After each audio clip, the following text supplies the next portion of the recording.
there until level 25, and the only thing that you hear after you finally go to bed is whoa, whoa, whoa, whoa, like over and over. You did it, didn't you? Welcome to Ramblemancy, Yeah. everybody. Yep. That was the time to come in. Here's the thing. I knew you knew what I was about to do. I knew that you were setting up for a bit. I knew that. So Yeah, for sure. like, yeah. The funny thing is I almost did it way earlier. And then anyway. Welcome to Ramblemancy, where John imitates a Murloc for the rest. The role of John will be played by a Murloc tonight. I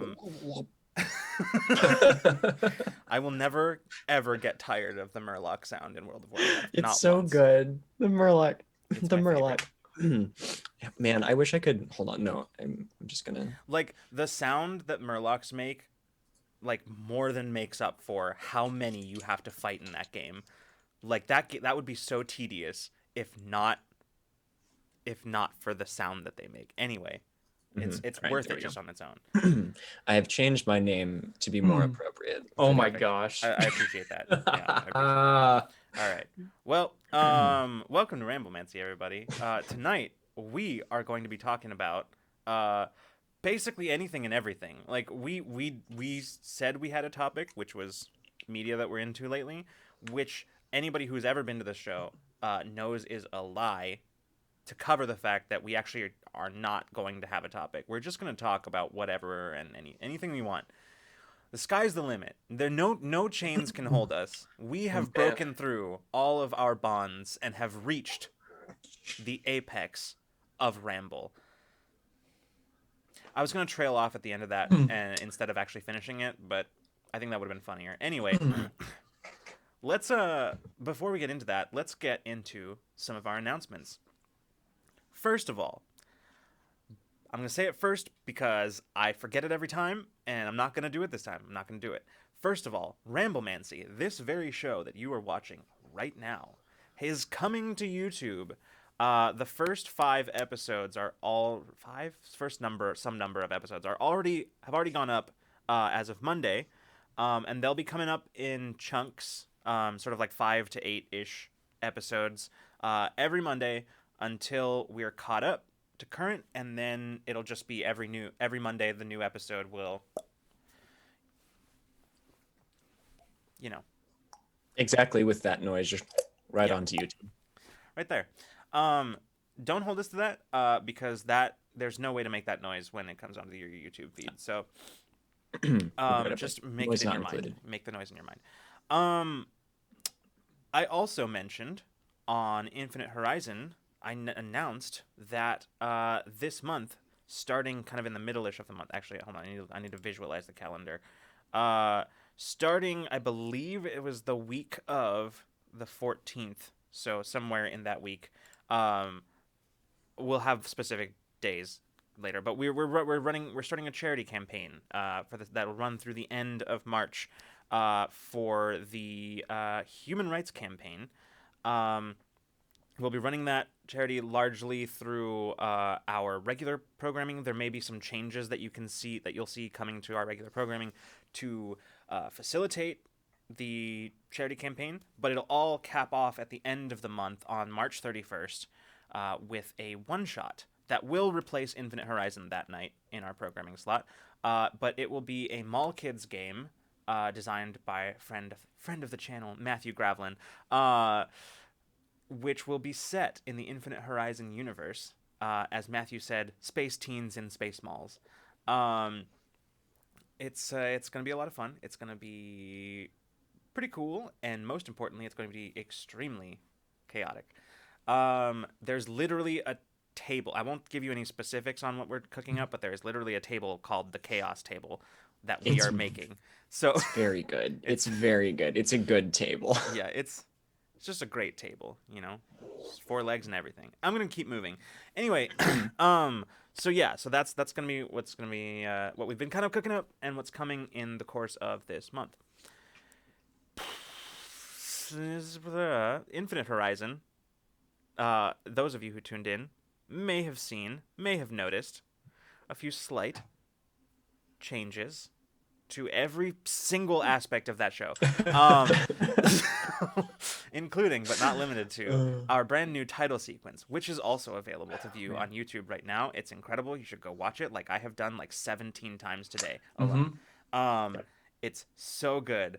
Colin McGinnis, who most notably wrote the Welcome to Wildmount theme for Critical Role, the piece that they played during their art reel, wrote the theme music for it, and it's incredible. Colin is just overall just a great guy and like super fun to work with, just an incredible creator. So pop over if you haven't already and give him a follow. On Twitter, he's at Nice Violin Boy, which will never fail to crack me up whenever I see it. And on Such a good handle. On Twitter, on YouTube, it's Colm McGinnis, Colm McGinnis. I'm not going to spell out his last name because even on a good day, I can't spell out loud. So, ADHD, baby. All right, let's move on. That's it. That's all I got. Is that it? I think that's Yeah, everything. I think that's the important stuff. Otherwise, all of our programming. If you don't know what it is already, there are many ways for you to find out. One of them may be at the end of this episode when I tell you all of them.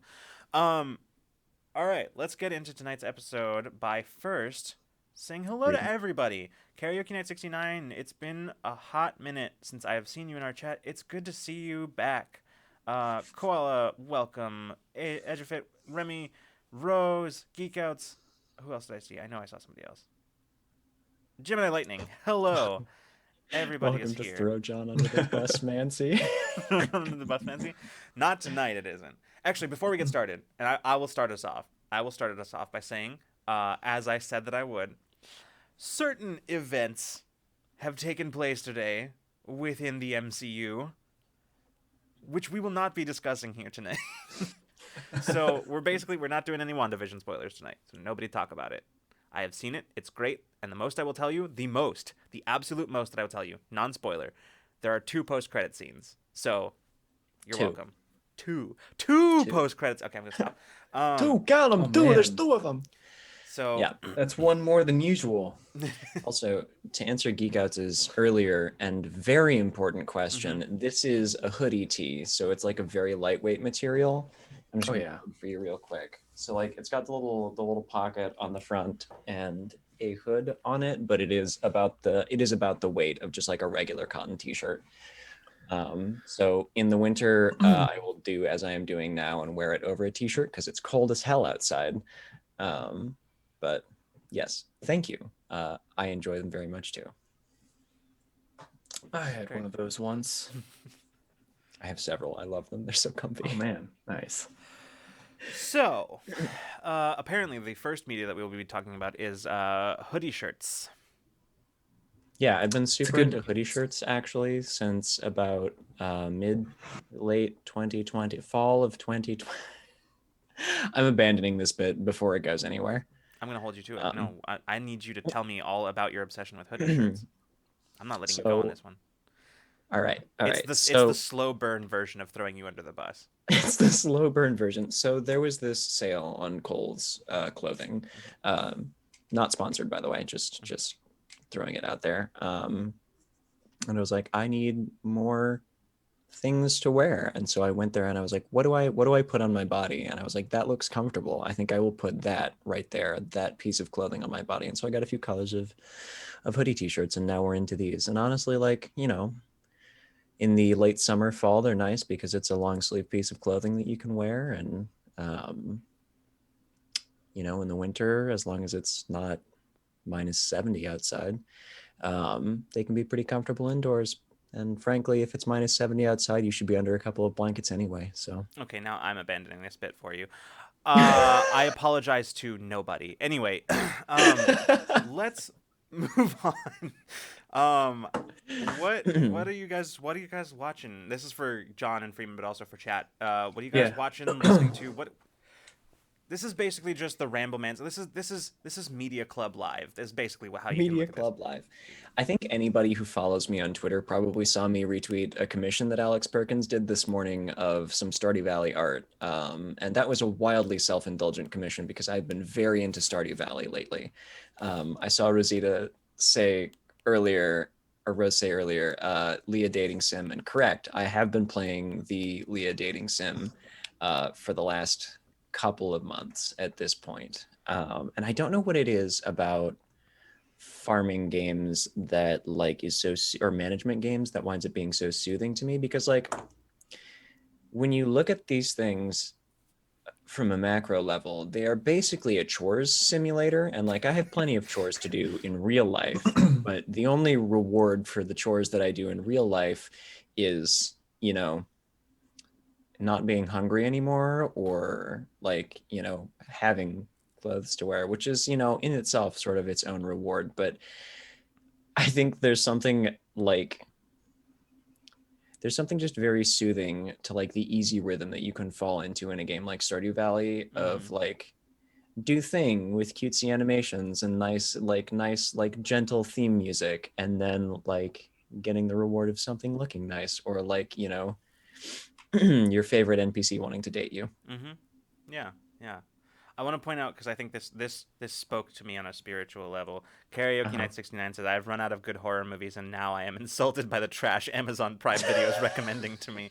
And like, I Mm-hmm. feel you. I feel you on that. I don't have any good ones to watch either. Actually, that's not true. I do have ones that I've been neglecting to watch for a long time, like Get Out and Hmm. what's the other one that I forget. There's another one that I will can't remember. I will say, if you're looking for horror movie recommendations, I think lately, um, at Hottest Singles, Dread Singles on Twitter Hmm. has been doing like a daily watch of a new horror film, like pretty much every day. Yeah, yeah. And then he'll live tweet about them, which I have not personally gotten into many of the films that he's been watching. But if you are looking for a place to source some more horror films, Hmm. uh, Jordan Shively's eyeballs deep in them and tweets about them. So that Yeah. is a good place to look for recommendations. Koala, yes. I did mean us. Thank you. Um, Also, Geek Out's Tucker and Dale versus Evil is one of my favorite all-time movies. Uh, Oh, I love that. oh man, So good. I still Well, need to see that. officer, we're just having a doozy of a day. I love that movie so much. um, Oh my God. oh God. Okay. What have I been doing, watching, Hmm. thinking about? I I watched do not know. Sorry. Go on, Freeman. I watched all the 100 like That's right. Yeah. a couple weeks ago, the whole thing. And at the end of it, I just said I just looked at the blank wall and I just said, "Why? Why?" And after that, I had no idea what to watch. Yeah. That is kind Like of the I didn't know how to quintessential. follow that up. That is kind of the quintessential experience of watching the 100. Is just staring at the wall blankly and going, "Why?" Why'd you do that to me? But thank you, I guess. But it's Um, Side effects may include a crippling sense of ennui. there's I yeah. have been Yeah. rewatching New Girl. I don't know if that counts because like I've already seen it, and I wouldn't call it an obsession or anything that I'm like really just sort of into at the moment. I just you know I've just been watching. It's sort of one of those like comfort things that you just sort of put on in the background around that while you're doing other stuff. I don't know if I have any like new things that I'm like really into right now. Um, yeah, it's good noise exactly.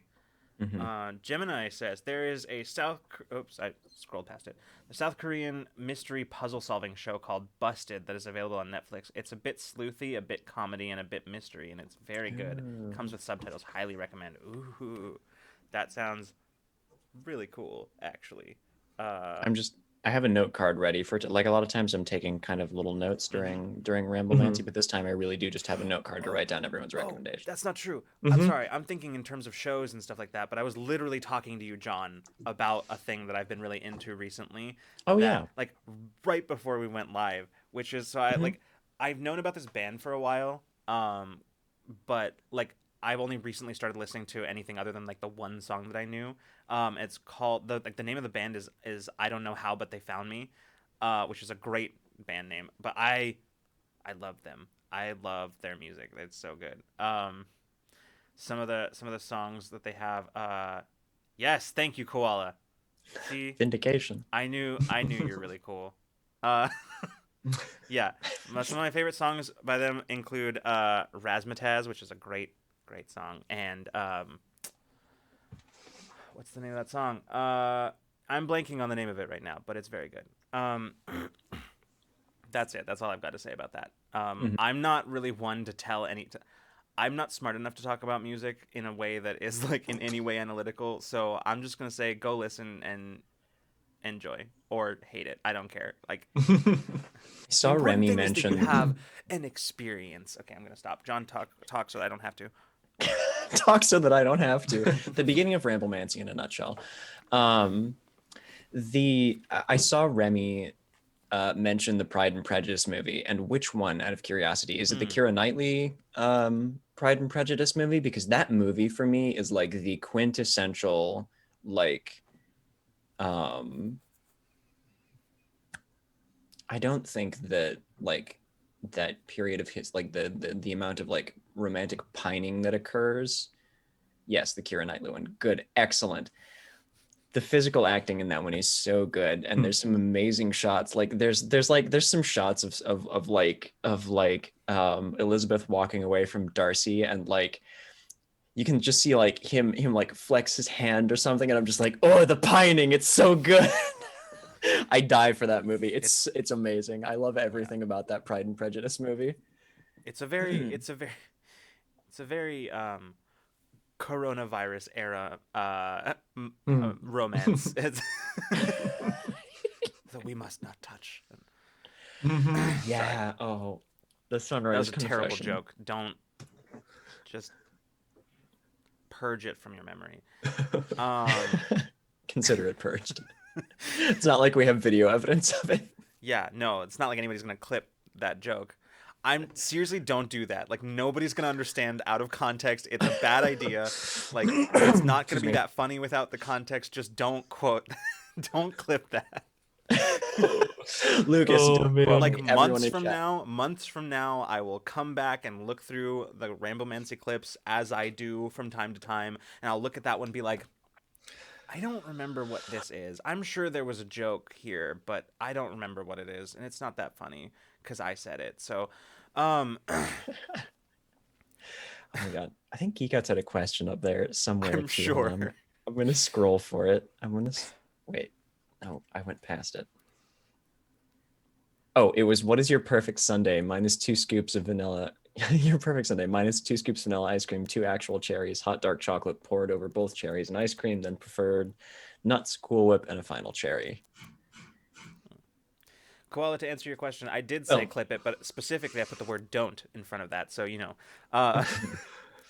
you ever find that like you'll dislike a show or the show's just meh, but you find a lot of music that you love because they like yes. play sections of music in a Yes. certain scene, and that scene and that music together make you fall in love with that song? Yes. Yeah, that's what happened Absolutely. to me with a few. Like for instance, The Walking Dead. Mm-hmm. But like I found some music that I really liked by Ben Nichols, an Mm-hmm. artist that I'd listened to ages ago and then forgot. And then in the back of my mind, I was always trying to remember what it was. And Lucas, I told you, you remember this. I'd be like, I'm trying to remember this song. Yeah. I'm trying to remember this song. And I would Yeah. just I'd go over and over, and it took months and months. And I finally found it. Ben Nichols, The Last Pale Light in the West, is a Ooh. really good song. I don't know.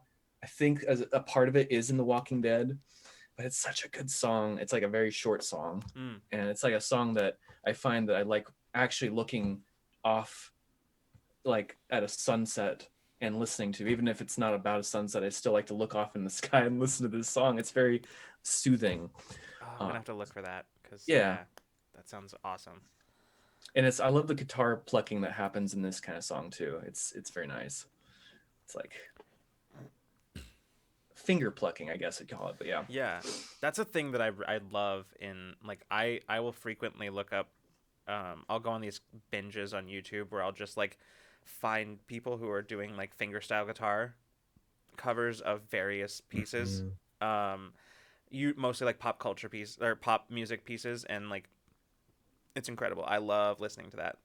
Like, yeah, fingerstyle guitar videos on YouTube is like one of my most watched Those are categories. good. There's something just like I don't know why I like this descriptor, but there's something very like like a very grounded, like earthy feel Hmm. to that kind of music, and I always just love the way that you can break down like almost any kind of pop music into that just like Well, very gentle. it's also just really impressive when like somebody can like perfectly reproduce a cover of a pop music piece that uses all kinds of like synthesizers and vocals and things like that, and they Yeah. can perfectly reproduce it on a single guitar. That's Yeah. extremely impressive to me, and like maybe it's not as cool as I think it is, but I think I'm impressed by it, and yeah. Mhm. I don't know if enough about guitar to know if like it's as cool as I think it is. Like and then don't get me started on Walk Off the Earth and the crazy weird and I love them so much. They play such like weird instruments and like they it just how many people can we fit in one room tying our arms through each other to do this or like passing kazoos off. Playing a Tupperware full of macaroni and like and a cup full of I know. forks. That's not a joke. They legitimately actually did that. Yeah. Do it Mhm. frequently actually.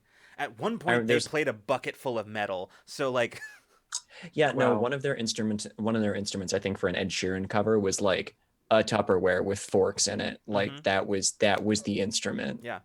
In one of them they legitimately just smash plates into a garbage can. Yep. I know that sound well. Mhm. Yeah. I know Yes. that sound well. It happens. MIDI. It just happens. Rose, MIDI, all I want for Christmas. Oh no. Nope. Mm-mm. Mm-mm. Oh Cursed. no. Go home. Go home, Rose. Get out of here. It said there was an OK superhero show called Alphas, and the season finale had the Simon and Garfunkel song "Only Living Boy in New York." Ooh. Huh. Oh God. Okay. Anybody? Yeah. I'm sure somebody did. I watch Misfits way back. You Mm-mm. just Only. reminded me of that edge of it.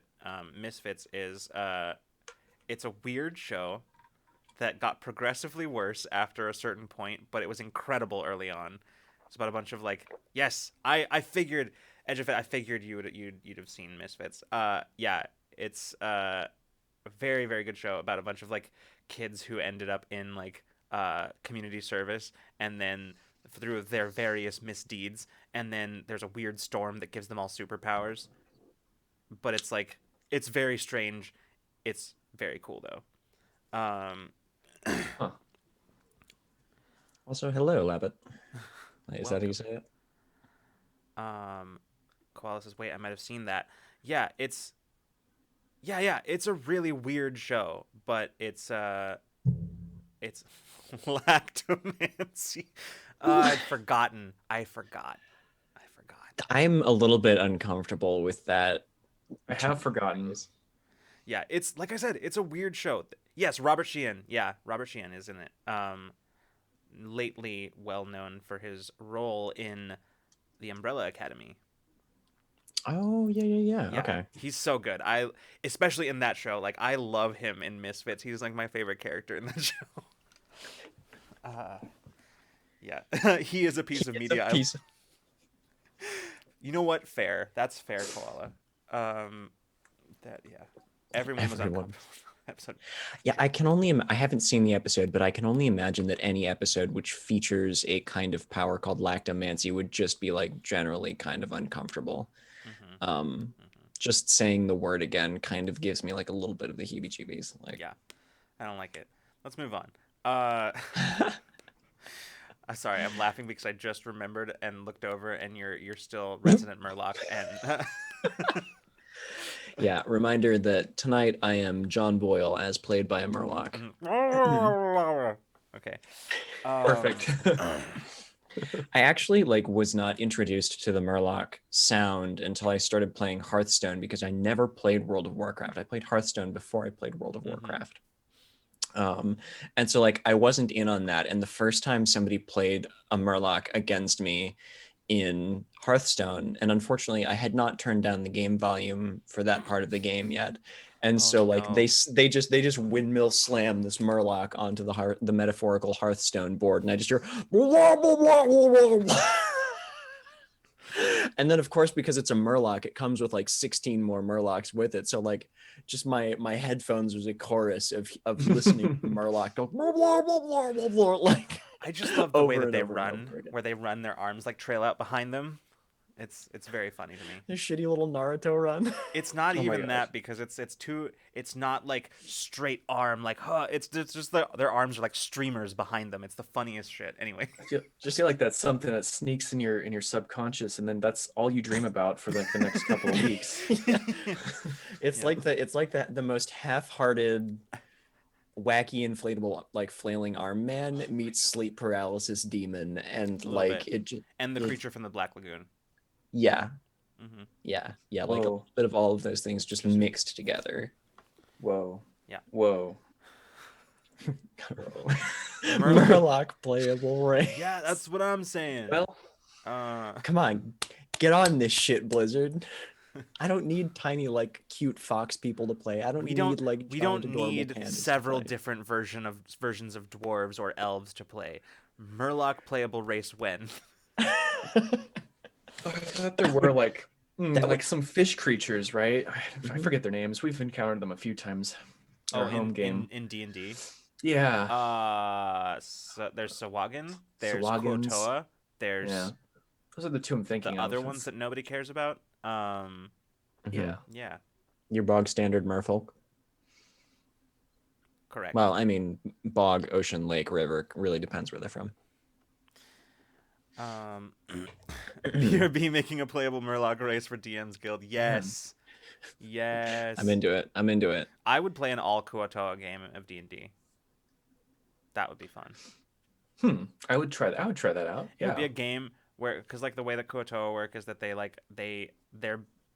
have this weird like psychic thing where they can like physically manifest a deity that they believe in, right? Like just because they believe in him in the deity collectively, they can manifest that. That's grounds for a one shot right there. Like a whole party of Kuotoa that believe so strongly in some bizarre deity that then yeah. Oh, man. You can have that one shot idea for free, chat. This is you're also not. This is not only Media Club, but also Tabletop Tool Chest. We're just taking our Patreon content, slamming them together, and vomiting them onto the internet so that you all can benefit. I don't know. It's question mark. for your entertainment this evening, this lovely Friday evening. Oops, created God. Correct. Oops, created God. That's the Kuotoa in a nutshell. That's exactly yeah. Oops. Oh my gosh. I love that. What was I gonna say? Something. Also, my attitude to underwater bathroom etiquette with King Shark from Harley Quinn. Yeah. Okay. True. So here's the thing. I don't have much to say about this, but the animated Harley Quinn show is incredible, and you should watch it. You're welcome. It is still like on my list of things to watch. Is the animated Harley And Quinn this is show. like, as somebody who like, I dislike when somebody is recommending something to me and they say, I'm calling myself out a little bit right here. I dislike it when like the only thing somebody has to say about a show that they're recommending to me is it's so good, you gotta watch it. Like, if that's all you have to say to me, I'm not gonna watch it. In fact, I am like 10 times more likely to not watch it if that's all you have to say to me. However, there is no way that I can completely encapsulate everything that is the DC's Harley Quinn in a way that will make you want to watch it.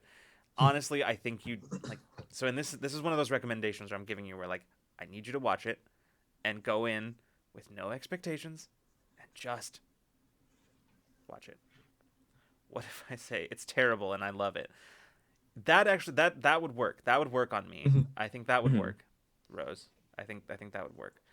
Caitlin has pulled that one on me before with the It 90s miniseries where she was like, it's awful, I love it. And like that got me to watch the 90s It miniseries with Caitlin. I think that conversation actually went about like, I think I'll watch it. Caitlin, do you want to watch it with me? Yes. And that was it. That was how that went. Yeah. But I will say, like, the thing that the thing that I am almost that way with, because it feels like it would be too complicated to explain, but there is actually some nuance to this, is also like Gideon and Harrow the Ninth, which are the pretty acclaimed science fantasy series that I've been reading lately, by Tamsin Muir, who is just an absolutely phenomenal author. This is her debut novel series. And the elevator pitch for these is like lesbian necromancers in space, locked room mysteries. What more could you want? It's like if you took Knives Out and made it about lesbian space necromancers. And that's like the core of it. But there's such this like rich, interesting history and like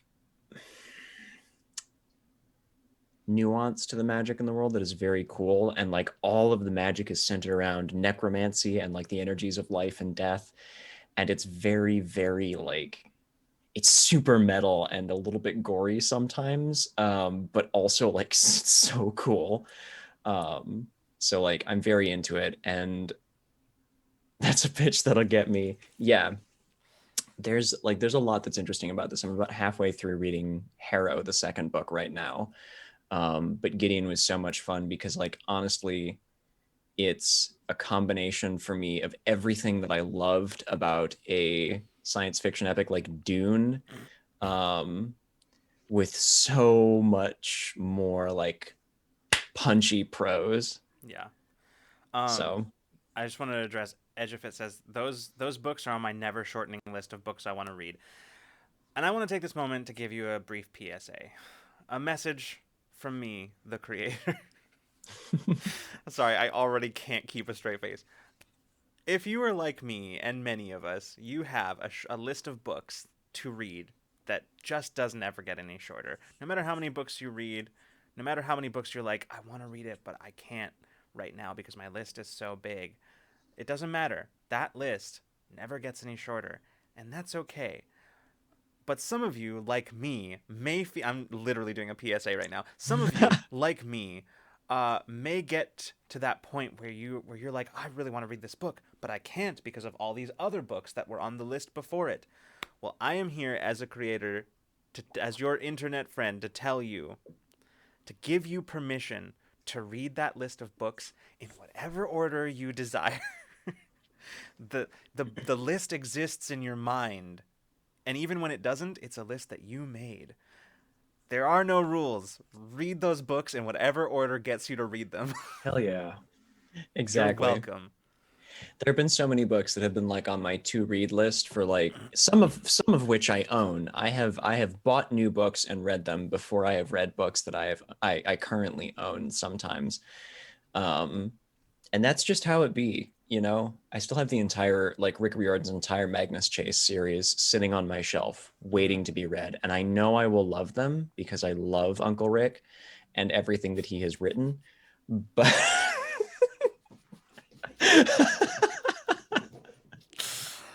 Uncle Rick.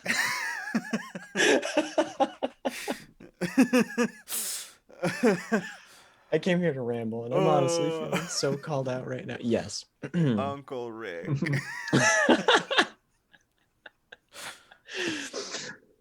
Yep. Mm-hmm.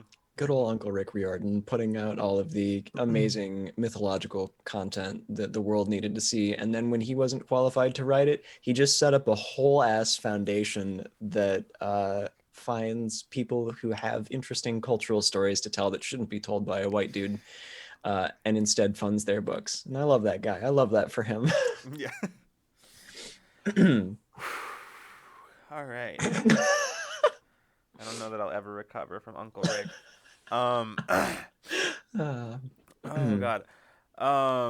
Let's see. I saw Koalas says, I don't think it is a particularly good book or movie, but nevertheless I can recite it word for word number of times I've seen it. That is a fun fact that I never knew about you, but I do now.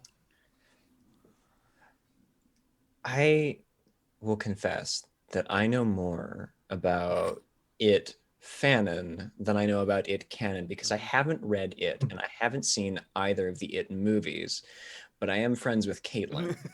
and that means that my feed is my social media feed is full of social media AUs and everything else. And so I know more about what the it universe should be, and as I understand it, that's totally fine. Sometimes that's for the better. Sometimes. As I understand it at this point, the worst part about it is the part that Stephen King wrote. Yeah. I will have to, read it at some point to find out. Or maybe I won't. We'll see. It's on the list somewhere. Yeah. I think the only Stephen King book I've ever read cover to cover was The Girl Who Loved Tom Gordon, which is like not even one of his well-known books. It's just it's a weird book, but like I guess you probably knew that from the fact that Stephen King wrote it, so it's very strange. Anything that Stephen King writes is just like extremely bizarre. Yeah, well, he just has a particular writing style and also had cocaine, but like that's the thing. Like he has admitted in several interviews that he straight up does not remember some of the books that he writes. Like he has read a book and is like, wait, did I write this? Don't remember this. So yeah, that's the 80s. What are you gonna do? The only Stephen King book I remember reading was this one that like a girl like got lost in the woods, and I wasn't really sure if it was a hallucination that she was being pursued by or like a bear mon. That's The Girl Who Loved Tom Gordon. Hey, there it is, and like it's some kind of horrifying bear bee monster that's chasing her. Yeah, I don't remember it very well. I do remember having nightmares about that monstrosity that he described chasing her, that existential horror. Yeah. That eldritch, whatever the fuck it was. I had nightmares about that shit. It's a bear made of bees. Like, tell me he wasn't on cocaine.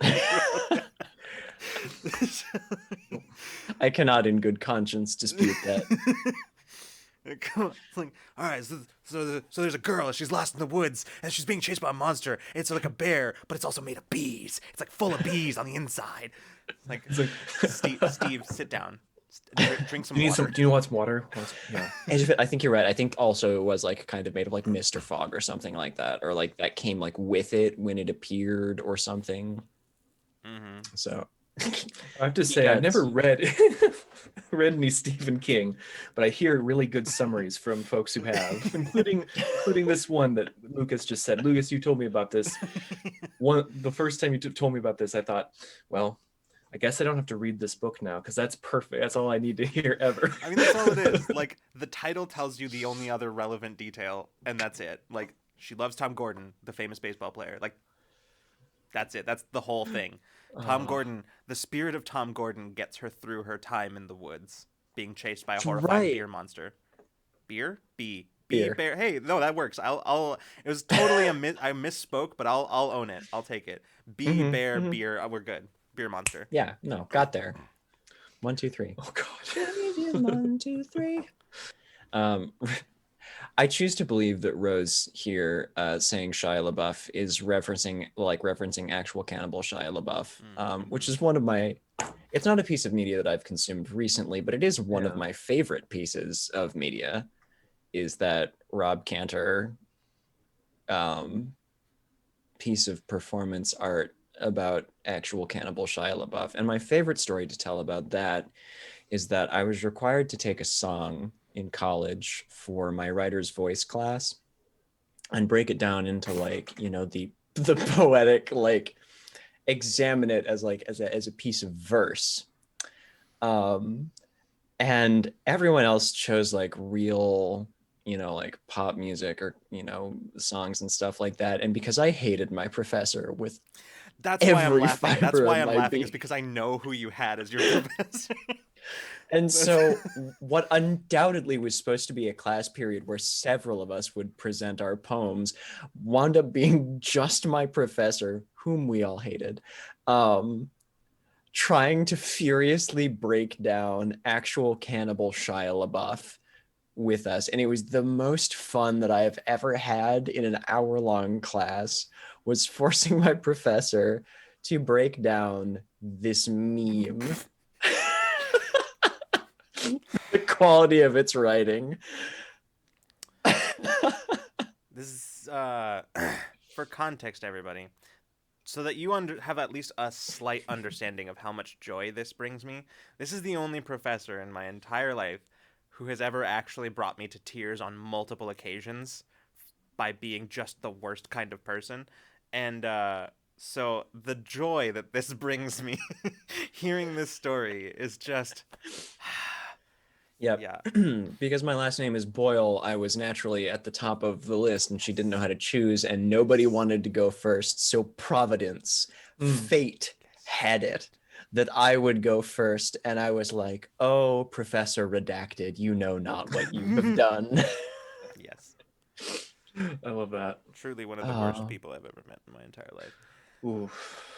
Make her regret everything. By the end of that class period, I think I had managed. This is something that I know about myself, and I'm not like, talking myself up here, but I'm a pretty like a gregarious person. I'm fairly like, likable, I think. Just as a general statement. And I think that I had definitely strained the limits of my personal gregariousness with this professor by the end of that class period. Excellent. Sean is going to cause problems on purpose. Yes, exactly. I came there knowing what I had done. Mm-hmm. I knew exactly what I was doing. You had a plan. You executed the plan. Yeah. Beautiful. Yeah. Perfect. Oh my gosh, I love that. I love every part of that. That I'm sure you've told me that story before, but I probably forgot it, and now It's been a while. It's been a while since I've told that story. Like I always think of that because like the piece of like the actual Cannibal Shia LaBeouf came out sometime in the fall. I think it was around spooky season that came out in honor of spooky season probably. But I remember specifically like that happening around then. Yeah. Edgefit says sometimes students need to put teachers in their place, and Geek Out says good teachers appreciate that, Edgefit. And honestly, like in the same department, easily one of my favorite teachers that I had in the entirety of my college time was somebody who routinely, at least once per class, would like hear something that somebody said in a subject that was like his specific area of expertise within the English department, and he would go, "Oh yeah, like I never thought about that way. Let's talk about that. I want to know more about that." Like truly, like he was a professor who made all of us feel like we were all in that class learning together, and it was my favorite thing. I loved that class. Like I loved that class so much. I think I know. I think I know which professor you were referring to, and yeah, I love that guy. Yeah. I redacting names here just to protect their identities, but oh, yeah, Ejafit, if only there was a teacher around who could speak to that. I won't be baited. Maybe we'll get through tonight without having to drink. That's a very funny joke, John. It'll happen eventually. You know that John is being impersonated by a Murloc tonight when he doesn't immediately go to Teacher John place. So yeah, correct. That's how you know. I am John as played by a Murloc and not just regular John. Yeah. Yeah. Regular John is actually downstairs watching Netflix. I'm just a very convincing Murloc.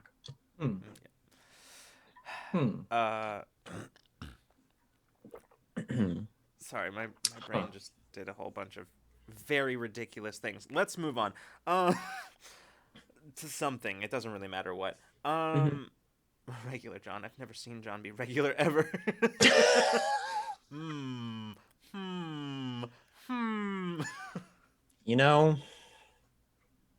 Fair. Hold on, I'll be right back. I left my tinfoil hat in the next room. Is this what this episode is now? Is just like tinfoil like it's just crackpot us theories being about Charlie Day from It's Always Sunny. Pepe Sylvia. It's Pepe Sylvia. Everything's Pepe Sylvia. Good. Yep. More like extra Don. I am extremely extra. Extra John. Video games. Video games. I've been I've been liking video games. You haven't- guys started playing Yeah. something recently in the Discord, right? Yeah, we started playing some Empyrean. Empyrean. Which is, Yeah. Yeah. Which is a game that we have played before on stream here, John and I.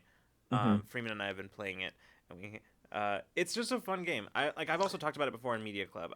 It's the kind of game that it's basically like advanced Minecraft in space. Yep.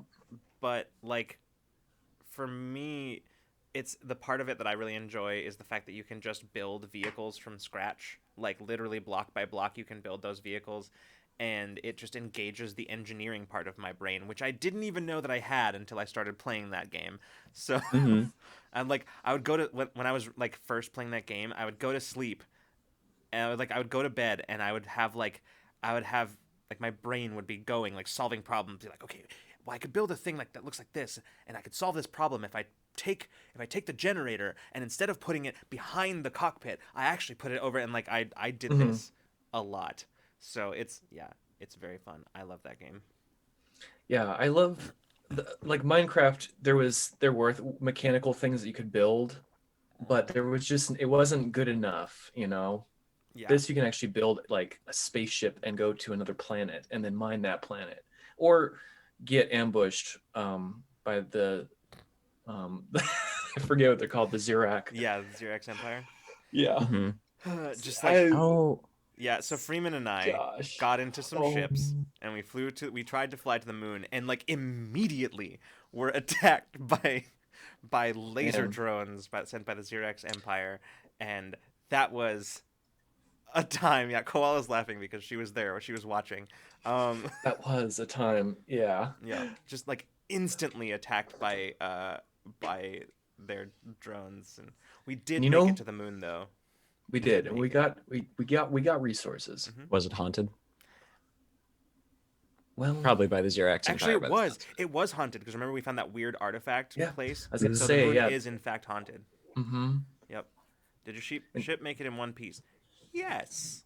It depends on the size of the piece you're referring to, but yes, it did. On Was average. You know, this is a bit of a Theseus's. This is a bit of a Theseus. We've got ourselves a bit of an Icarus situation here. No, we didn't go anywhere near the sun. Just the moon. One piece of the ship, a single solitary. No, piece no, of the no. ship. I'm talking about like there may have been pieces of the ship that flew away, Mhm. but the majority of the ship was in one piece. So that's John was slipped into W. Wait, what? Mhm. WV. I assume we're talking about WandaVision? Are we? Oh yes, perhaps. I wasn't listening to what you said, so I couldn't tell you. I said something about Theseus's ship, which out of context is Oh, absolutely yeah. not a spoiler. Yeah. Spoiler alert. They talk about Theseus's ship in WandaVision finale. That's it. That's all Yep. I'm giving you. That's it. That's the spoiler. That's the spoiler. There's also trees heavily featured in that episode. Just in Yeah. the background, like not. They're just back there. They're just in the shots. Yep. Plenty of pavement. Lots of Mhm. pavement. That's true. There's lots Really of good, real good pavement. Like Mhm. I appreciate the attention to detail on the concrete. Also, Wanda's in it. Wanda's in this Yep. episode. So is Vision. Yep. Okay, we're done. We're done with that. This is a slippery slope, a very dangerous place to be. Let's not do this. Yeah. I feel like I just watched it. Wow. Yeah, that was our. I feel like I was there. That concrete, though, I don't think I've ever seen anything that pure. Mhm. Yes. Man. Anyway, so Actually, yeah. coming from someone who one of my family members is actually like a Department of Transportation lab tech. So I actually know a surprising amount about concrete and concrete mixes and asphalt. So I have nothing to comment on this particular concrete because I know nothing about how it was made, but there's a lot of child brain space that was devoted to hearing about concrete and pavement and stuff. So that's a fun John fact that you can just have for free. Yeah, great. Perfect. I'm into that. mentioned Remy says that reminds me of Theseus Ship, and I mentioned manga earlier. Hoseki no Kuni and Line of the Lustrous is a manga that deals with the same idea, also an anime. Ooh, it's an anime. Hold on, I have to write the name of that down. I'm always on the lookout for. I feel like I don't read enough manga, and I want to read more. Hmm. I'm gonna write Dungeon Meshi on here for like the 17,000th time because I know I will enjoy it, and I just need to continue to remind myself to read it.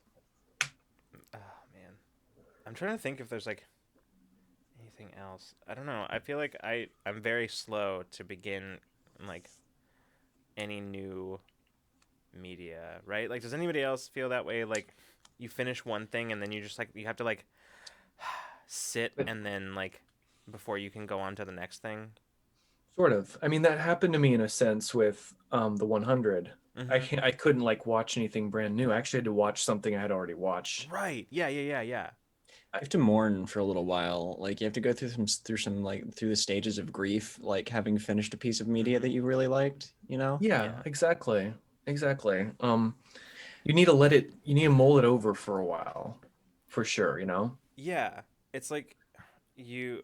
For me, I feel like it's often more just sort of like a sense. It's more like inertia, right? Like Mm-hmm. after I finish, because you're coming, and if you think about it, like the way that stories are structured, right? Like there's that like that denouement period at the end of the story where like the climax has already happened, like the big epic thing has happened, and then there's like sort of like the conclusion coming down period, which like naturally I think mentally winds you down to the point where it's one of the reasons why it's difficult to watch older TV series that were like more episodic and sort of serial sort of shows Mm-hmm. because each one is sort of a self-contained beginning, middle, end, right? And so it's hard. That's how I feel about like Star Trek, like any of them. Makes Deep Space Nine not as much, but like uh, Next Generation and even Voyager, like it's hard to watch a lot of them in a row because it's kind of exhausting, right? Because they weren't designed to be watched one after another. They were Mm-hmm. designed to be watched weekly as they came out on TV, and they're sort of self-contained. Like Hmm. I don't know. Yeah, I suppose like media really has in recent years been shaped, I feel like, by like bingeability. Mm-hmm. Like you can release a whole season of something in one big chunk and like expect everyone to just sit down and like watch through that in the span of a couple of weeks. Yeah, And for some people in the span of 24 hours. yeah, Um, and like which of course leads to hilarious articles uh, such as the one that was written about WandaVision weeks ago that was like, this basically just feels like a movie that was expanded and broken down into like half an hour things. I'm like, does somebody want to explain to this person what television is? Like, does somebody want to like break that down for them? Um, yeah, yes, geek out. Oh, like TV. Yes. That's kind of the We point. actually have a word for that already. There's Yeah. yeah, already a it's term for that. That's a thing. yeah, Um, it's called a serial. yeah.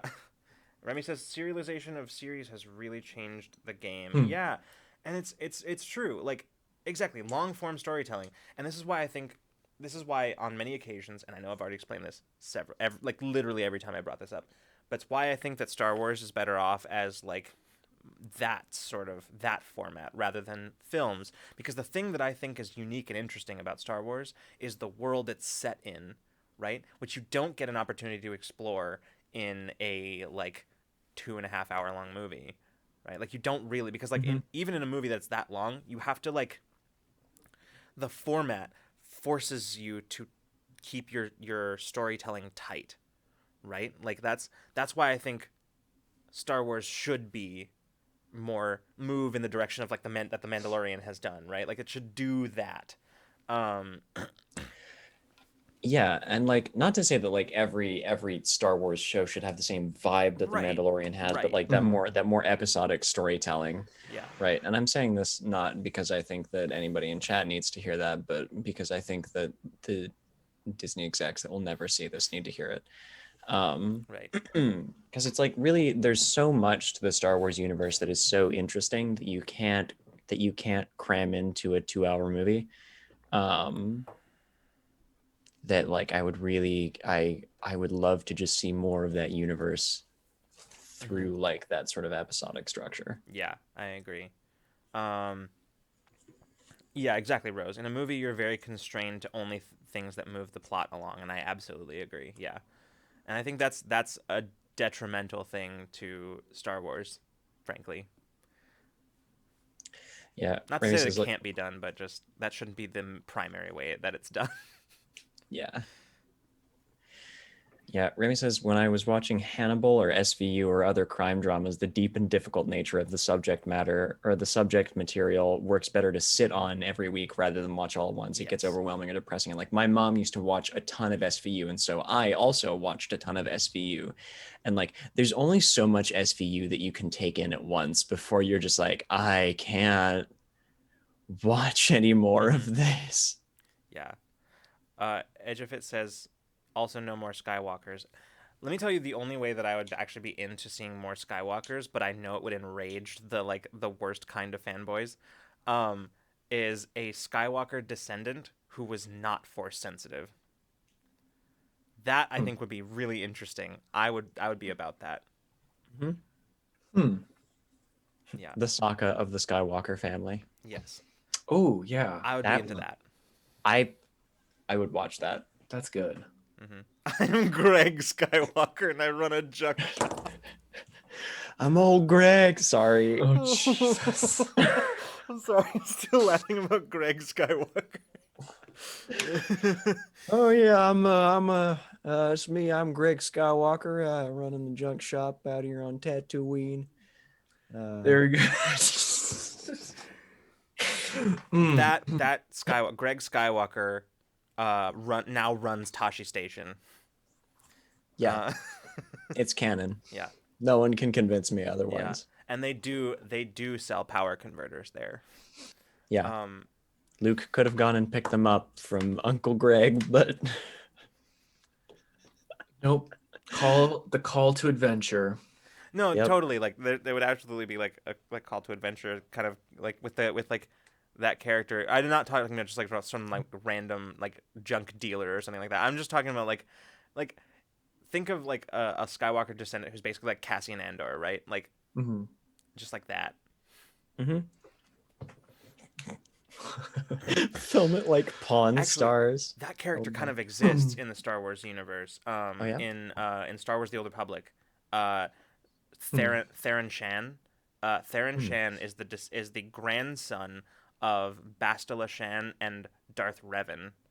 And he's not force sensitive. Ooh. He went to Jedi. He like was trained by a Jedi master, but like he just did not have force aptitude, and then he just becomes like an Republic intelligence agent, and yeah, he's so cool. Yeah, Theron Bad Decisions Shan is very accurate. Okay, this is a question that I feel like I knew the answer to, but I've forgotten. Can you wield a lightsaber without the ability to use the Force? It depends on canon you're talking about, Interesting. and even in the old canon, in the old Star Wars EU, there were still exceptions. Like you could train yourself. Like I think Boba Fett was one who had done it. Aura Singh was another one. Hmm. Um, there are a few people who have used um, lightsabers who weren't force sensitive in the old canon. In the new canon, it sort of seems like that's not a thing that they think about at all. So, Hmm. yeah. Yeah. It seems like if you can flip the switch on the lightsaber, you can hold the lightsaber and use it. Yeah. So, you know. Yeah, which True, is General actually Grievous. Mhm. That's a good. Well, General Grievous is still part of canon, so I didn't count him. So, Yeah. actually that makes that makes the compelling point that turns out swinging a laser around without magic can lead to accidents, which is why one of the people that learned to use it in the old canon being Boba Fett is very interesting to me. Like somebody who already wears Beskar armor mhm. wielding a lightsaber because they can't hurt themselves with it. Well, I I mean don't. you could, I but don't think he. I don't think Boba Fett's armor is Beskar. Oh, is it not? I don't think so. I don't know. Maybe it is in the new canon, but I don't think it is. Because it's Beskar in the Mandalorian, but I don't think it is. is it not? Mm-mm. I know it's Mandalorian armor, Yeah, but it's Mandal. It is. It's just dusty. Huh. Okay. I think in old canon it was not true like Mandalorian armor. It was like it was an imitation. I guess he does say that it's his father's. That he does confirm that his armor is just Jango Fett's armor repainted. So mhm. yeah. So that's fair. Jango's armor is 100% definitely Beskar. So yeah, that's fair. Yeah. I didn't really think about. I didn't really put those pieces together myself. So, but yeah, in old canon, I don't think his armor was actually like true Mandalorian armor. It was just sort of yeah. I have so here's a fun fact about me that has come up sometimes, but not very often. I don't know about so much anymore, but I at one point did have a near encyclopedic knowledge of the Star Wars expanded universe. Um, and yeah, that's a fun. There was a time where I was like, if I knew as much about real world history as I do about the Star Wars universe, I could teach classes at a university. Frankly, I'm as much, if not more, interested in the Star Wars class, like the Star Wars canon class. Mm-hmm. Yeah, yeah. Well, it all starts with the Great Hyperspace War. No, it actually starts way before that with the Rakata Empire, the Infinite Empire of the Rakata. Okay, we're gonna not do this. We're not gonna do this right now. Anyway, um, yeah, That's me with aliens and Mass Effect. Oh. yeah. It used to be me with I used to have a near encyclopedic knowledge about everything Metroid, Mm-hmm. because there was a period where I was very I still know I could probably still be prompted to talk about a lot of Metroid, about a lot of I feel 2D like Metroid canon. most nerds have that one thing that they're Yep. like, I know everything there is to know about this thing. Yeah. What? Yeah. For me, it's definitely Star Wars. John, you for you at least at one point it was Metroid. Freeman, do you have something like that? That I know a lot about. Yeah. Hmm. I, maybe I do. I just can't think of it right That's now. fair. That's I fair. kind of feel like I know a little bit about some things, but Mm-hmm. not. I'm sure there's something though. Yeah. That's fair. I just Somebody can't the think other right day now. somebody asked me what my favorite flavor of ice cream was, and I immediately forgot that I had ever even had ice cream. So Sorry, what's ice cream? What is this exactly. thing? Yeah. So yeah. Let's see. The Dragon Dragoon series. Yeah. Ooh. Like there used to be a point with Super Metroid where and like I could pretty easily refresh myself, I think, but there used to be a point where I could tell you like the names of basically all of the of all of the places, like all of the creatures and like little bits of lore about all of them. There's a couple of Super Metroid comics too that I've read that are very good. I want to say there's like one, I know there's at least one short one that's like Samus's origin story that's very tragic but also very cool. Yeah. Yeah. Edgefit says I have a good knowledge base of the Dune universe. Ooh, that's Hmm. cool. That's pretty cool. That's pretty awesome. I see my that's impressive to me because as somebody very familiar with the Star Wars universe, I can tell you that it wasn't so much put together as much as it was like, sure, I guess that's part of it now. Whereas I feel Cobbled like together. The Dune universe is like was done on purpose. So like, Frank Herbert was nothing if not absolutely meticulous. hmm Um, a little bit Rothfuss vibes from that guy's like style and the hmm amount of like care that goes into that went into that shit. yeah, But yeah. See, there's a lot of Dune lore, but there are references. See, that's good.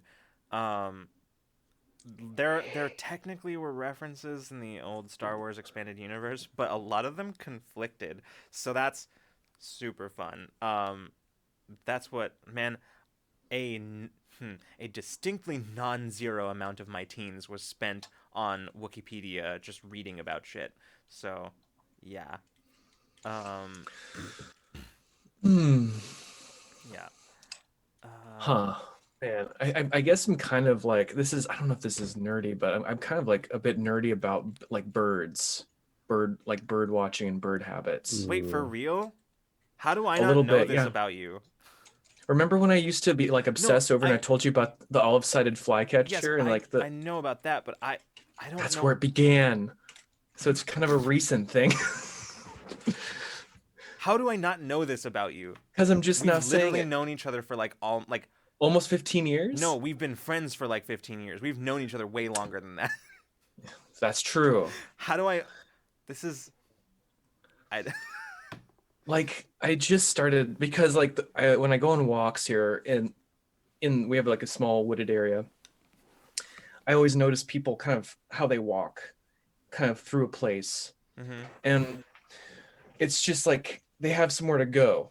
And they're just like really brisk. And if I don't see they're there, I'll know they're there because the way the birds will like start their alarm sound. And if there's someone and if there this is like if there's a person or if there's a predator, the sound begins at the bottom. If there's a ground predator, the birds will begin at the bottom with panic and then rise up. And if there is a predator from the sky, the sound of the birds will start at the top and then move down. And if you walk through the woods like at a very like if you set your pace right and you go with a, like very calmly and you kind of know the area more or less, you know where the birds hang out, you can kind of like almost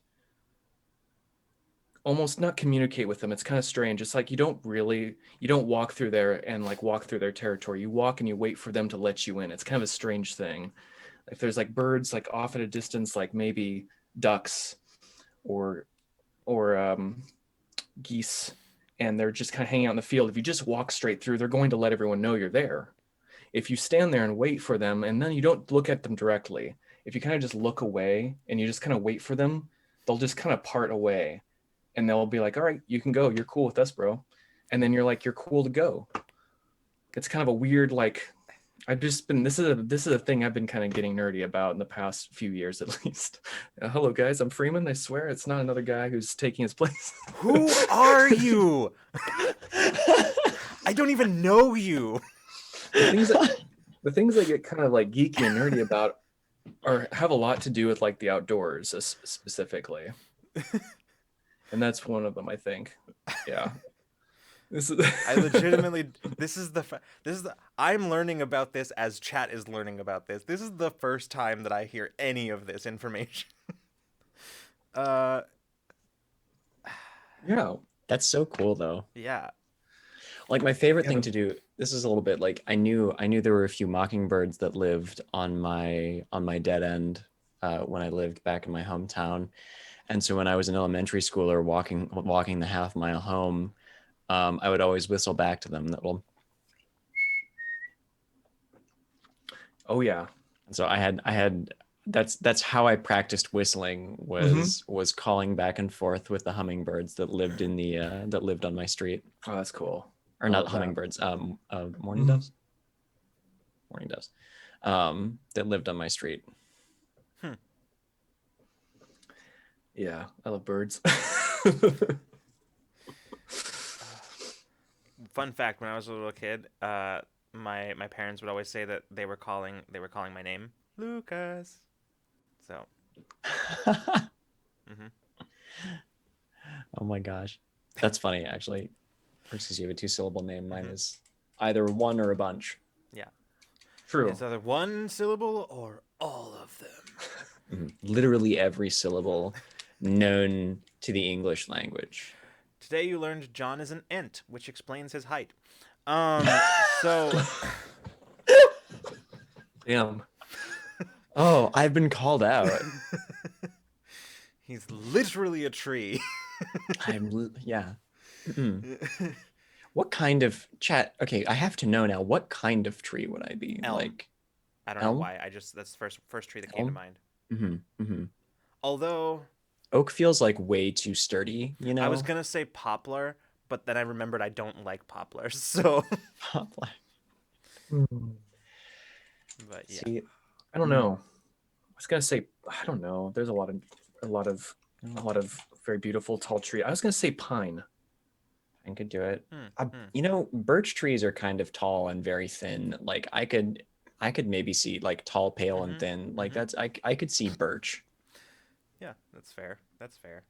Hey, Remy and I, same brain cell. Birch tree. Nice. Remy also says, this feels Nice. so bananas, but I used to talk to a mourning dove that lived in our garage, and one day before they migrated, they landed on the windowsill of my bedroom and hung out for a little bit. That's That's so cool. so cool. I love I that. I once watched. Have I talked about this on Ramblemancy before? I don't know. I once watched a crow play fetch with a little kid. It was very weird. Like that kid was like kicked a soccer ball, and the crow would like go after it, stop it, and then like flutter kick it back towards the kid. It was Huh. a bizarre experience that I watched for like 15 minutes, and I was just like, what is happening right now? Um, Birds are Wow. cool. Birds are cool. Yeah, I agree. Mhm. Oh man. Yeah. Ah, yes. Today, join us as we discuss the best kind of media, birds. I really do love that this section of Ramblemancy has just been like us talking about birds. You know, Yeah. Yeah. that's what we got. Raptormancy. Okay, moving on. We're just gonna pretend I didn't say that. Willows are tall, thin, and a little extra. John Low. Especially once my hair gets long enough. Like I'll even have just the big long. John Lowe's your rap name, I think. Mhm.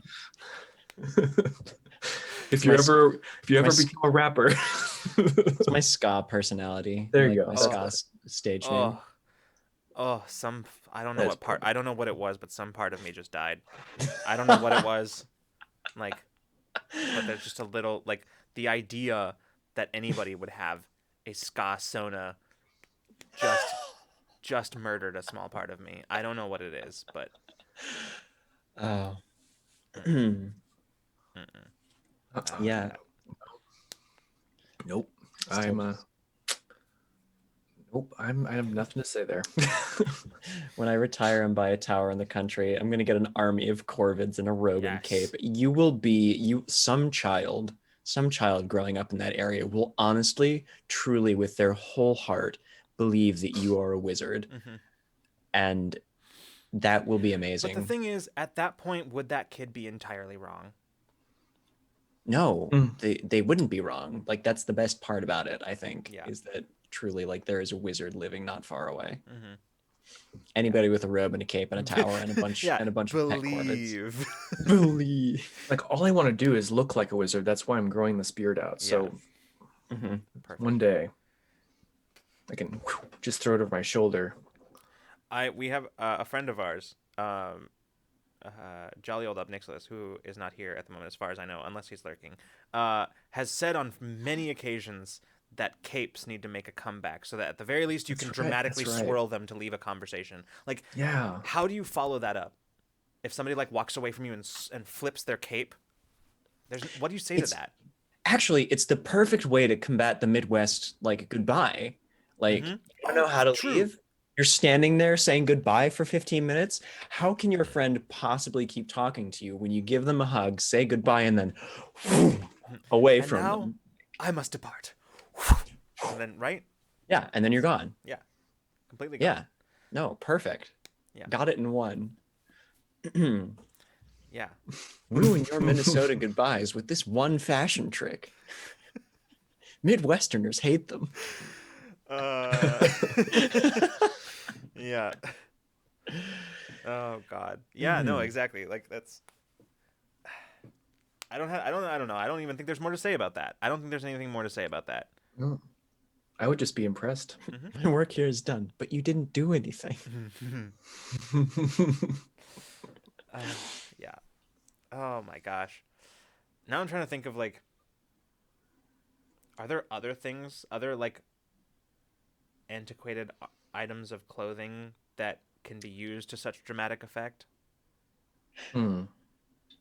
I mean, the Princess Bride made an excellent point about masks in a very unfortunate way. That's true. But yeah, like Top hats? top I think hats, top hats perhaps. just are dramatic, just by existing. But I don't think you can use them in a dramatic way. I mean, unless There is, like the act of taking off a top hat and like tipping it true, to somebody is true. very dramatic. Or You with know, some of those hats where you can like twirl them, like Right, you do like flourishes the to bowler put. hat, just sort of like flip. Yeah. Yeah. hmm yeah. I think there's plenty of panache to be found in a variety of hats and top hats, bowler hats too. Swords and canes. True. True. Sword Good canes. Yep. point. Oh yeah. Sword Sword. guns. I think we may be moving like swords and canes. Okay, but sword guns. I think we are moving a little bit away from the. Very Bayonetta of you. Yeah, Like, that's. This existed. I know. I know it did, but like I'm just saying. I think we're moving a little bit away from dramatic clothing and now moving into just dramatic weapons. Hey, murder is dramatic. It's hard to argue with that logic, Rose. You know what? Oh goodness. Yeah, hell of a way to say goodbye. Y'all are fucking dark, and I love it. yeah, in more ways than one. Like, I know this might fall sort of under the cape category, but coattails. Long coattails can Yeah. have a bit of flourish to them. see, like the freshman choir at my college had their uniform was these silly little tuxedos with coattails. Oh wow. And I absolutely loved having those because I felt so very ridiculously fancy and over the Yep. top in my little white vest and my white bow tie with my tailcoat. Like, See, here I'm glad we're talking about this now. You know why? Because inevitably this topic of conversation would come up in our staff meeting as like, would that be a Ramblemancy? And eventually we would discard it as like that would never carry an episode. So I'm glad we're talking about it now as part of another episode. yeah, exactly. There's so like, many things that yeah. are like a fourth of an episode or like 20 minutes of an episode that like are great topics, but they just have to come up somehow somewhere. Right. Yeah, definitely. Yeah. This inevitably would have been one of them eventually. Like we'd have gotten around here. Geekites is a man after my own heart right now, talking about like button-up dress vests with every suit because like like putting their hands into your vest pockets and as you lean back is such a that's such a power move right there. I really do I don't particularly like wearing suits because they rarely fit me very well. I have a weird body type for wearing suits, but which is really just a way of saying that I, as a freelancer and content creator, can in no way afford to tailor a suit to fit me perfectly. But I do love like an unbuttoned, like a half unbuttoned dress shirt and a button up vest, and that is one of my favorite looks. I love that so much. What about a onesie? A onesie. I had a kigurumi at one point. What? That's just a Oh, okay. one piece. Yes, the leather jacket. Oh, okay. Rose brought it up, so you know. Oh, yeah. Uh-huh. That's true. They're solid. I only have the one leather jacket. I have one faux leather jacket that I wear in the fall and the spring. Actually, I don't wear it in the spring. Once it gets warmer than 40 degrees, I put on, damn, it's downstairs. I put on my scarf over something like this, and then I go outside. Because I'm just glad that it's not minus 20 anymore. Oh, yeah. But in the fall, when it starts to get chilly, like in between 70 degrees and 40, when it's going down, I do typically wear my leather jacket, and I like it very much. So yeah, there was a period of time in my life when I had multiple leather jackets. I now only have this one because the others have suffered unfortunate fates. So this is the only one I have now. Many adventures. Yes, many adventures. They were well loved and so met their end. Also, yeah, Geek Outs, that is an Alex Perkins piece of merch, the Do No Harm, Take No Shit patch. She's got a bunch of those on her Etsy store. Yeah. Nice. So I should probably get myself a buy flag one of those. What am I What the doing hell with is my wrong life? with you? Why don't you have one already, Why John? beats me. Glances nervously at the pile of Buy Pride stickers that are currently sitting on my shelves. Why haven't you spread those out onto a bed and rolled in them yet, John? I'm actually just waiting until I have enough to fill a bathtub with, Fair. and then Okay. taking a bath. There you go. Understand. There you Understandable. go. Mhm. Yeah, that's fair. I'll allow it. This All time. right. And, yeah, thank you for the link to Alex's shop, Remy. Yes. Thanks, Remy. If you want to, actually, you can drop that in the Discord too. Mm-hmm. In the Ramblemancy channel. Yeah. And It'll be that'll a slightly more permanent place to put it. Yeah, that way it's not It it's won't not get eaten gone by in chat. that way it's not gone in 15 Gone in messages. 60. I'm sorry. We're not talking about that movie. Absolutely not. The one with Nicolas Cage. There were a lot of those. Which reminds me, like, imagine, like, we're talking about the bee bear creature. Imagine that, but with Nicolas Cage's face. Yes. That would be his most iconic role. Would you say that's more or less iconic than Murloc, John? More, I think. I think it's more Yeah. iconic because think about it. Think about like just like I want you all to picture an enormous bear, and then picture that bear with Nicolas Cage's face, but instead of eyes, he has bees. Anyway, we're at the end of our episode now. So, I'm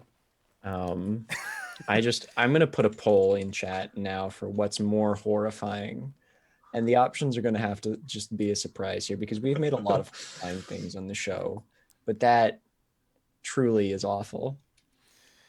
anyway, I don't even know what this show is anymore. It's I don't know what this show is. It's its own entity now, Yeah. and we just dwell within it. Yeah. It's Ramblemancy's world. We're just living in it. We're just living in it. Yeah. It's Ramblemancy. Yep. Man. All right. Well, it is actually the sort of end of this show. What's worse? Oh no. Oh no. Where are I we truly at? don't know the answer to this. Nick Cage, Bee Eyes Bear, Horses with Hands, Okay. Arthur, Okay. but it's cats.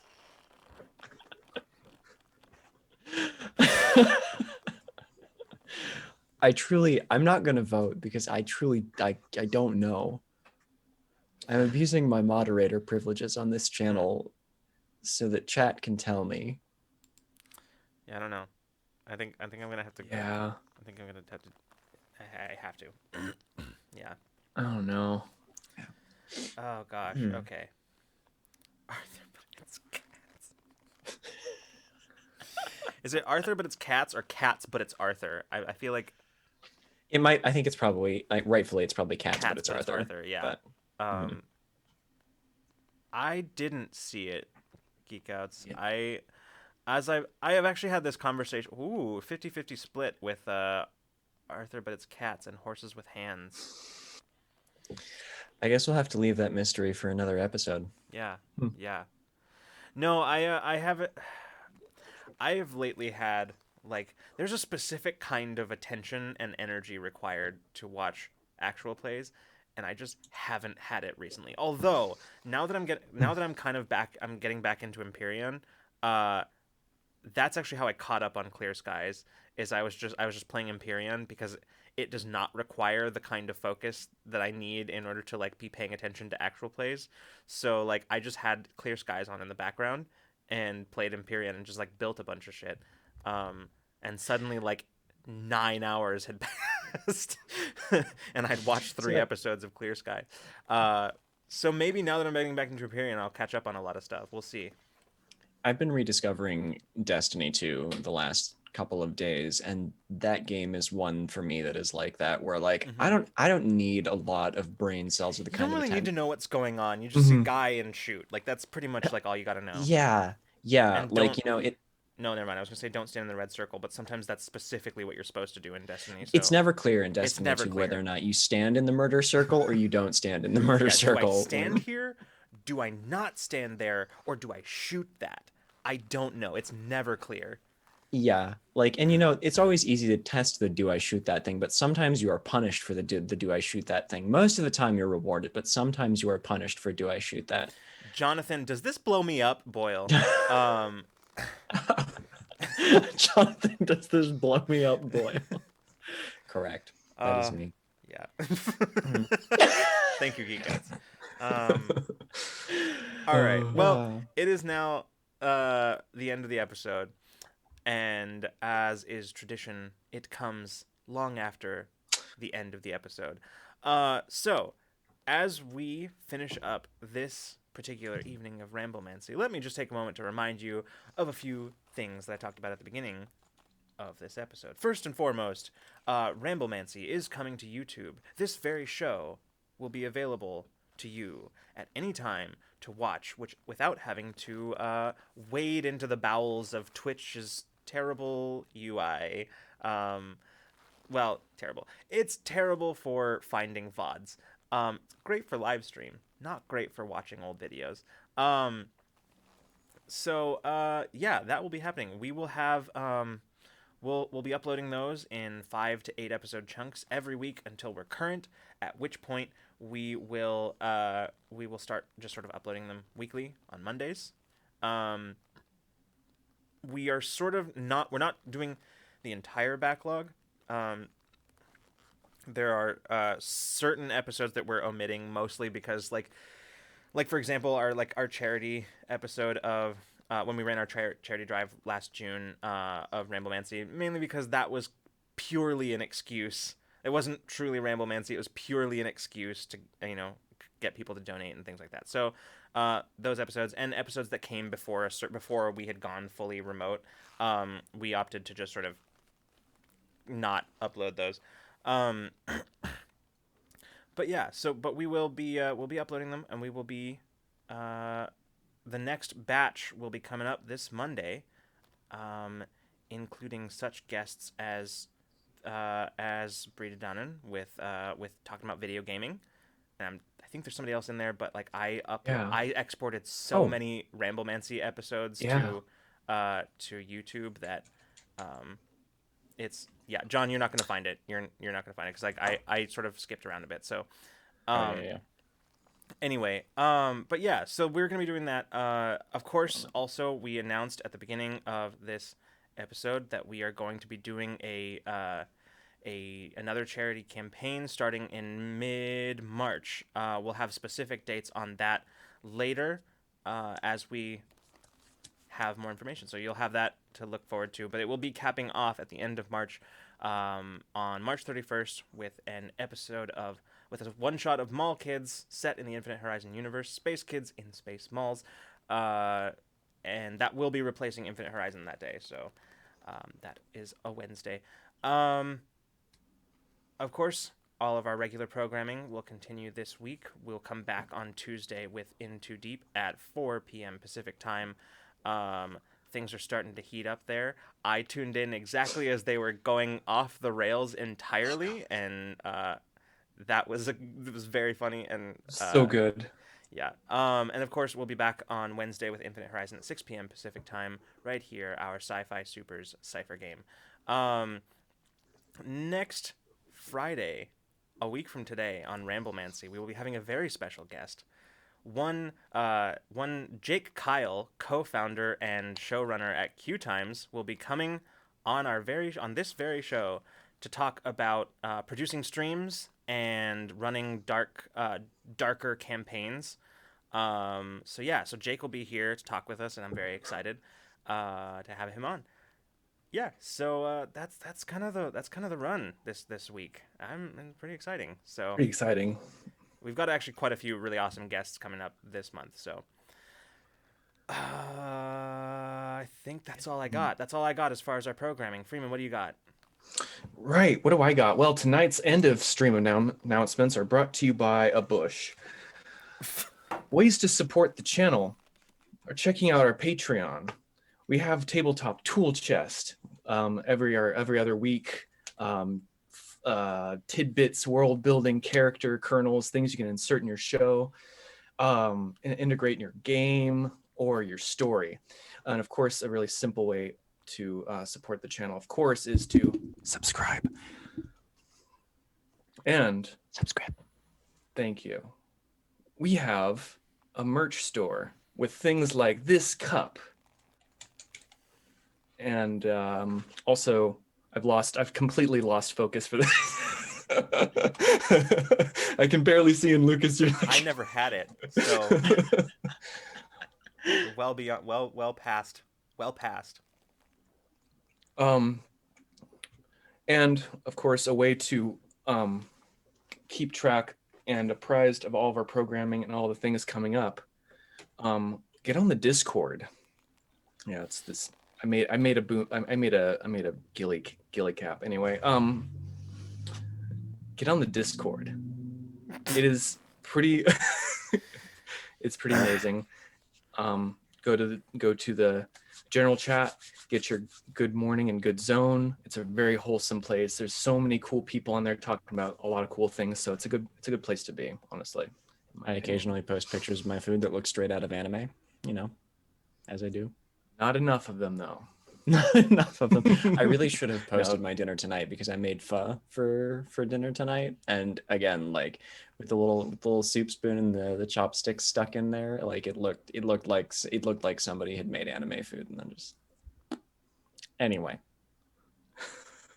I'm sorry, I dissociated for the past however long it's been. No, we do that after the cameras go off, Lucas. Not today. Anyway. Yeah. We'll hopefully see you on Tuesday for whatever's happening on that day.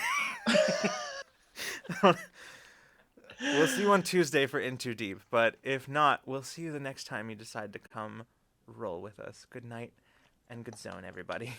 I don't even know why I'm surprised anymore.